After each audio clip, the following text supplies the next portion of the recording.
Non-functional testing ಅಂದರೆ ಏನು?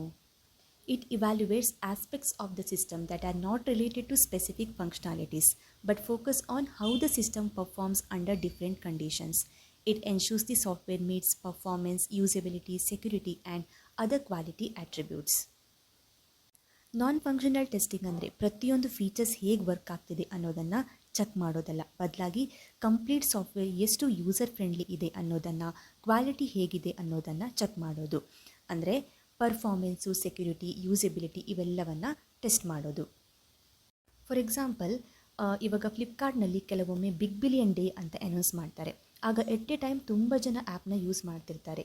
ಅಷ್ಟು ಜನ ಯೂಸ್ ಮಾಡ್ತಿದ್ರು ಆ್ಯಪ್ ತುಂಬ ಸ್ಮೂತಾಗಿ ವರ್ಕ್ ಆಗ್ತಿರಬೇಕು, ಯಾವುದೇ ರೀತಿಯ ಸ್ಟಕ್ ಅಥವಾ ಲೋಡಿಂಗ್ ಆಗ್ತಾನೇ ಇರೋದು ಆಗಬಾರ್ದು. ಹಾಗೆ ಫ್ಲಿಪ್ಕಾರ್ಟ್ನಲ್ಲಿ ನಾವು ಐಟಮ್ ಬೈ ಮಾಡಬೇಕು ಅಂದರೆ ಕೆಲವೊಂದು ಪರ್ಸ್ನಲ್ ಡೀಟೇಲ್ಸ್ ಕೊಡ್ತೀವಿ.